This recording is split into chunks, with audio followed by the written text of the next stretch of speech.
민규쌤입니다. 4강 통일신라와 발해 남북국을 형성하다. 교과서 18쪽부터 프린트 8쪽부터의 내용입니다. 한 칸 열기는 생략하고 넘어갑니다. 바로 본론으로 들어가죠. 첫 번째, 신라가 삼국을 통일하다 라는 부분입니다. 우리가 지난 시간까지 고구려, 백제, 신라 삼국의 성립과 발전 과정을 쭉 봤다면 이제 신라에 의해서 삼국이 통일되는 과정, 그리고 그 이후에 고구려의 옛 유민들을 중심으로 해서 형성된 발해라는 국가를 보는 파트입니다. 그 중에 첫 번째 삼국 통일 과정 보시죠. 자, 지금 시기적으로는 요것이 7세기가 됩니다.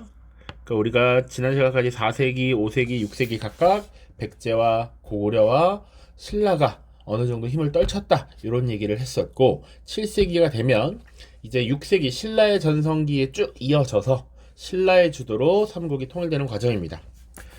첫 번째는 고구려가 중심되어서 나와 있네요. 자, 이 시기가 어떤 시기냐? 중국에는 수라고 하는 나라가 위진남북조의 이런 혼란기를 통일했고요. 그 뒤를 이어서 당이라고 하는 강력한 국가가 등장합니다. 자, 중국에서 이런 통일 왕조가 등장하고 나서 이제 그 힘을 외부로 표출하기 시작하죠. 그것이 바로 만주와 한반도 지역, 우리 삼국에 미쳤다라는 것이고요. 그 첫 번째 대상은 직접적으로 국경을 맞대고 있는 고구려죠, 고구려. 자, 그래서 고구려와 수당의 전쟁 보겠습니다. 국제정세의 변화 보시면 통일 왕조인 수와 당이 차례로 등장했고, 동아시아 국제질서에 큰 변화가 나타납니다. 원래는 중국 내부에서 상호 대립하던 이런 국가들이 이제 통합을 이루고 외부로 시선을 돌리게 됐다라고 볼 수 있죠. 그래서 우리가 좀 역사를 공부하다 보면 중국이 분열되어 있었던 시기가 우리가 상대적으로 영토도 넓고 힘이 좀 강한 경우가 많고요. 중국이 통합된 이후에는 우리가 좀 영향을 받아서 위축되는 이런 모습을 보일 때가 많습니다. 자, 그래서 구체적으로 어떤 충돌이 있었느냐 봐야겠죠. 고구려와 수나라의 전쟁, 고구려와 당나라의 전쟁 각각 볼 텐데, 여러 가지 사실을 연대기적으로 쭉 암기한다라는 것보다는 대략적인 흐름, 그리고 주요 전투, 주요 인물 정도만 아시면 됩니다. 자, 수나라는요, 위진남북조를 통합한 이후에 고구려를 어떻게든 정복하려고 노력을 했습니다. 여러 차례 대규모의 군대를 이끌고 와서 침략을 했고요. 당시 여러 차례 전투가 있었지만 우리가 기억하는 것은 을지문덕이 살수에서 대승을 거뒀다라고 하는 사건이죠. 그러니까 우리 수공이라고 합니다. 강 상류에 물을 막아두고 물이 졸졸졸졸 흐르게 하다가 적군이 건널 때 이걸 터뜨려서 물살로 적군을 쓸어버리는 이런 전술이라고 할 수 있죠. 그래서 이 수공 이후에 남은 잔여 병력들을 공격해서 쳤다, 이렇게 보시면 되겠습니다.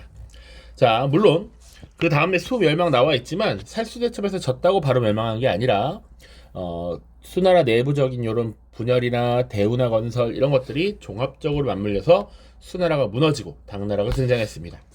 자, 그리고 그 이후에 당나라도 여러 차례 고구려를 침공합니다. 자, 이 침입에 대비해서 천리장성이라는 것을 고구려가 미리 축조를 했었습니다. 이것을 주도했던 고구려의 당시 실권자 연개소문이라는 인물이 있고요. 그럼에도 불구하고 침략을 해왔어. 사실은 초기에 여러 성을 휩쓸면서 당나라가 쭉 진격해옵니다. 그러다가 우리가 결정적인 방어를 해낸 전투가 있는데 바로 영화로도 만들어진 안시성 전투죠. 이 정도 기억하시면 됩니다. 수나라, 을지문덕, 살수대첩, 고구려, 당나라와 안시성 전투, 그렇게 보시면 돼요. 그러니까 지금 상황은 어떤 상황이냐? 중국이 중국 내부를 통합하고 한반도를 침략하려 했으나 정복하지 못한 상태. 자, 그 상태를 지금 다음으로 넘어가는 겁니다. 신라의 삼국통일. 자, 신라는 한강 유역을 차지한 이후, 이게 6세기죠. 어떤 왕입니까? 진흥왕입니다. 진흥왕. 자, 그 이후에 고구려와 백제의 연합 공격, 양방향의 공격에 시달리게 되었습니다. 자, 특히 이 640년대가 되면 백제의 마지막 왕 의자왕이 즉위를 하게 되는데, 우리가 알고 있는 삼천궁녀 이런 프레임 외에도 사실은 굉장히 총명하고 지혜로운 왕이었다고 전해집니다. 그래서 즉위 초기에 군대를 이끌어서 신라의 수십 개의 성을 빼앗았다라고 기록이 돼 있단 말이지. 자, 그래서 신라는 당시에 굉장히 위기를 많이 느낍니다. 그 당시에 신라의 왕은 선덕 여왕이라는 인물이에요. 자, 이 선덕 여왕은 당시 위기를 맞게 되고요. 당시에 신하였던 김춘추라고 하는 인물이 자, 당시 백제의 공격에 도움을 요청하기 위해서 고구려로 갔지만 도움 요청을 거부당하고 그리고 결국 떠나갔던 것이 당나라입니다. 그래서 신라는 군사 동맹을 체결하게 돼요. 그 동맹을 나당 동맹 혹은 나당 연합이라고 하고 그것을 주도했던 인물이 김춘추라고 하는 인물입니다. 그래서 여기 앞에서 우리가 봤던 선덕여왕, 그 다음 진덕여왕이라고 또 있고요. 그 다음 왕이 되는 게 이 김춘추, 무열왕이에요. 무열왕. 자, 그래서 나당 동맹을 결성하는 추축이었던 김춘추가 이제 훗날 삼국통일의 주역이 됩니다. 자, 그래서 신라의 김춘추와 당나라 태종이 약속을 했다라는 것이 백제와 고구려를 멸망시킨 이후에 대동강 이남 지역은 신라가 차지하기로, 그 북쪽 지역은 당나라가 차지하기로 약속을 했다라는 얘기죠. 그래서 한반도를 점령하고 싶었던 당나라와 삼국 통일의 주도 세력이 되고 싶었던 신라가 서로의 이해관계가 맞아떨어졌기 때문에 이런 동맹을 결성한 것이죠.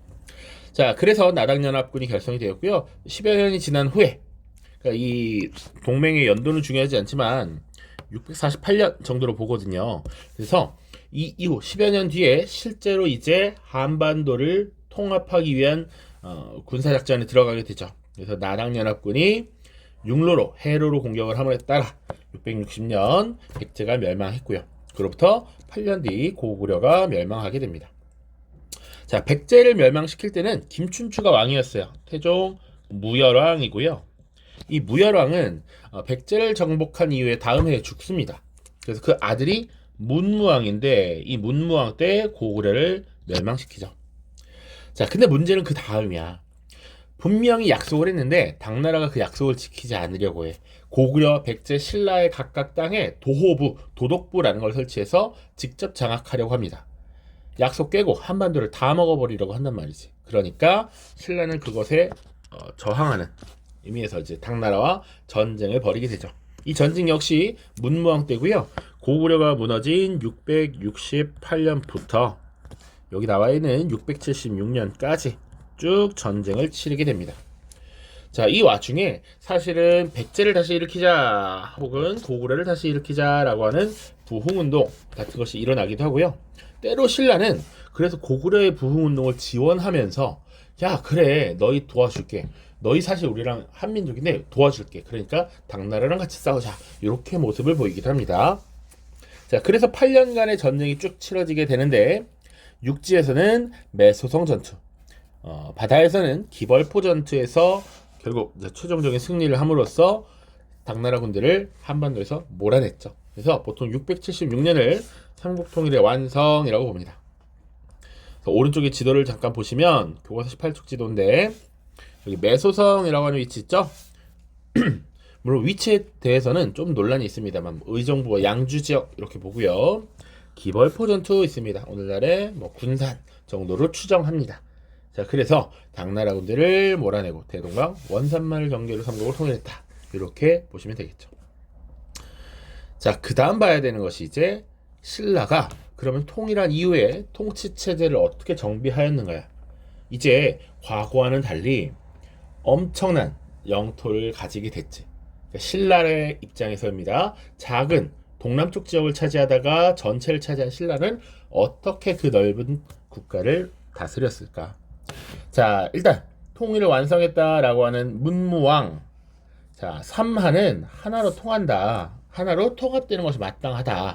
고구려 백제 신라는 하나다라는 것을 강조한 삼한 일통의식 이거 강조했고요. 그래서 백제 고구려의 옛 지배층에게도 관직을 주어서 포용하려는 모습을 보였습니다. 자, 오른쪽 보시면 19쪽의 자료입니다. 선왕 춘추, 이건 무열왕입니다. 잠옷 어질고 덕망이 있었으며 더구나 생전에 어진 신하인 김유신을 얻어서 사만을 통일하였다. 자, 이룩한 공적이 많다라는 얘기죠. 자, 그 뒤에 이어서 등장한 인물이 신문왕입니다. 그러니까 우리가 그 전에 통일 과정에서 살펴봤던 인물이 무열왕이 있었고요. 김춘추라고 하는 인물이죠. 이 무열왕의 아들이 문무왕, 그리고 문무왕의 아들이 신문왕입니다. 그래서 통일된 이후에 신라의 시스템을 쭉 정비했던 건 신문왕이고요. 신문왕을 많이 물어봅니다. 자, 신문왕 때 어떤 일이 있었느냐? 국왕을 둘러싼 주변의 측근 귀족들이 있습니다. 특히 신라에서는 이 신분제가 운영되었는데 신분제를 골품제라고 합니다. 요거 좀 이해를 해야 될 것 같아서요. 골품제. 자, 수도 경주에 사는 사람들을 중심으로 신분을 운영했던 겁니다. 그래서 최고 신분은 성골이에요. 성골. 들어봤을 거야. 그 다음 진골. 성스러운 뼈, 진짜 리얼 뼈라는 얘기입니다. 자, 그 다음 육두품. 그 이후에 5, 4, 3, 2, 1까지 두 품이 있습니다. 자, 문제는 이 신분제는 특징이 뭐냐? 신분제와 관등제가 결합해 있었다라는 얘기예요. 우리가 지난 시간에 관등 이런 얘기 했는데 관리들에게 등급을 매긴 거다라고 얘기했습니다. 그래서 신분에 따라 올라갈 수 있는 관직의 최고 등급이 정해져 있었다라는 얘기죠. 자, 그 얘기는 또 뒤에 하긴 할 텐데, 그래서 여기서 문제는 뭐냐? 당시 원래 성골이라고 하는 건 성스러운 뼈야. 그래서 오직 성골들만 왕이 될 수 있었어요. 그런데 문제는 이 성골들이 대를 지나서 계속 아랫세대로 내려갈수록 희귀해져. 그러다가 성골의 대가 완전히 끊깁니다. 그리고 나서 진골 출신으로 최초의 왕이 됐던 게 무열왕이에요. 무열왕. 진골 출신 최초. 자, 그 이후에 어떤 문제가 발생하느냐? 원래 예전부터 진골이었던 사람들은 그래, 나는 성골이 아니고 진골이니까 왕이 될 수 없어 라고 생각한다고. 근데 무열왕이 진골 출신의 최초의 왕이 되면서 뭐야, 나도 왕이 될 수 있는 거 아니야? 라고 왕의 자리를 넘보는 세력이 생긴다라는 얘기죠. 자, 그 중에 하나가 이 신문왕의 장인어른이었던 김흠돌이에요. 그래서 김흠돌과 그 주변 세력들이 작당을 모의해서 지금 왕을 몰아내고 자기가 권력을 잡으려 했단 말이죠. 그것을 김흠돌의 반란이라고 생각하시면 되고요. 자, 이 김흠돌의 반란을 진압하는 과정에서 왕에게 위협이 되는 진골 귀족 세력을 숙청했다. 그리고 왕권을 강화시켰다라는 게 중요합니다. 신문왕 때는 위에 나온 통치체제 정비 요거 당연하고요. 그리고 사실은 예전 교과서에 어떤 표현이 있었냐면 왕권이 전제화되었다라고 얘기해. 전제화라는 얘기는 한 명에게 권력이 집중되어서 힘을 좌지우지하는 이런 상황이 발생했다라는 얘기죠. 자, 그리고 국학이라고 하는 교육기관을 설립합니다. 유교적 소양을 갖춘 관리를 양성하기 위함이었고요. 유교라고 하는 건 국왕에게 충성하는 신하를 육성한다라는 의미에서 중요하다라고 얘기했습니다. 그리고 관료전을 지급하고 노급을 폐지했다. 이것도 중요합니다. 그럼 관료전이 뭐고 노급이 뭔가요? 라고 하는 것에 대한 또 설명이 필요하겠죠. 자, 당시에 관직 복무의 대가로 땅을 이렇게 지급하는 것이 일반적이었습니다. 예를 들어서 여기가 춘천 지역이라고 해봅시다. 그러면 관직 복무 대가로 춘천 지역을 너에게 노급으로 줄게. 혹은 관직 복무의 대가로 춘천 지역을 너에게 관료전으로 줄게. 이렇게 하는 겁니다. 그래서 이 춘천 지역이 이제 관직 복무의 대가로 받은 땅이 되는 것이죠. 근데 그 두 개의 차이는 뭐냐? 설명을 한번 볼게요. 노급은 해당 지역 농민에게 조세를 걷고 노동력도 징발할 수 있는 것이었습니다. 반면 관료전은 관료에게 준 토지로서 해당 토지를 경작하는 농민에게 오로지 조세만 거둘 수 있었다라고 해요. 그래서 조세를 거둘 수 있는 권리, 이것을 한자로 수조권이라고 합니다. 수조권. 그래서 그 땅에 대한 소유권을 갖는 게 아니라 세금을 거둘 수 있는 권리, 수조권을 얻는 거야. 근데 지금 차이는 노동력이죠. 노동력. 왜 노동력을 뺏었느냐, 귀족들이 왜 뺏었느냐, 이거는 데리고 가서 일을 할 수도 있지만 군사력으로 전환시킬 수도 있었습니다. 데리고 가서 군사훈련을 시키고 복무를 시키는 경우가 있었어. 그래서 이 왕에게 위협이 될 수 있는 요소를 제거하기 위해 관료전을 지급하고 노급을 폐지했다라는 것이죠.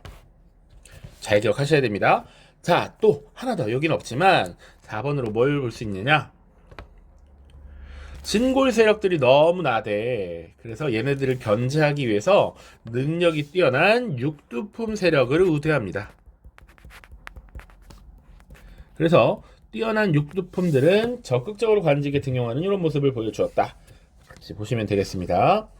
자, 그래서 지금 신문왕 때 통일신라를 어떻게 운영했는가 이렇게 살펴봤고요. 그 다음 그러면 그 결과 만들어진 시스템은 어땠느냐 구체적으로 봐야 되겠죠. 자, 요것도 거의 다 신문왕 때 큰 틀이 마련됐다라고 보시면 됩니다. 자, 그래서 신문왕은 기본적으로 왕권을 강화하려는 게 목표야. 왕권 강화. 통일 이후에 왕권을 강화하는 것이 목표였다. 자, 그래서 중앙통치기구를 정비할 때 가장 핵심 기구로 설정했던 것이 여기 나와 있는 집사부라는 기구입니다. 자, 집사부는 여기 뭐 국가의 기밀 사무를 담당한다라고 되어 있는데 왕의 비서기구라고 생각하면 돼요. 왕의 최측근으로서 왕의 명령을 받들고 전달하는 사람들이야. 그러니까 당연히 집사부가 중요하죠. 왕권이 강화되면 집사부의 권한도 같이 강화됩니다. 자, 그리고 집사부의 장관 시중은 국정 운영을 총괄하고요. 그리고 원래 국가의 중요한 일을 논의하던 귀족회의의 비중은 축소됩니다. 여러분들 신라의 귀족회의라고 하면 화백회의였습니다. 화백회의. 자, 그래서 화백회의, 그리고 이 화백회의를 주관했던 의장을 보통 나중에 상대등이라고 불렀습니다. 상대등 권한도 축소되겠죠. 이렇게 같이 보시고요. 자, 지방행정 조식 보시면 전국을 구주와 오소경으로 나누었다라고 되어 있습니다. 주로 전국을 9개 주로 나눴고요. 오소경 같은 경우는 군사 행정상 요충지에 설치를 해서 수도가 이렇게 치우쳐져 있는 것을 보완하는 역할을 수행했습니다. 그래서 고구려, 백제, 옛 가야 지역을 효율적으로 통제하려 했다. 자, 우리 성소고 학생들은 여기 보시면 삭주라는 명칭이 있습니다. 우리 교과에 관동삭주에라는 표현이 있죠. 이 통일신라 시대의 구주 중에 하나가 바로 삭주였고요. 이 삭주의 치소, 그러니까 오늘날 강원도가 있으면 강원도 도청이 있지, 그 치소가 바로 춘천 지역에 있었다라고 합니다.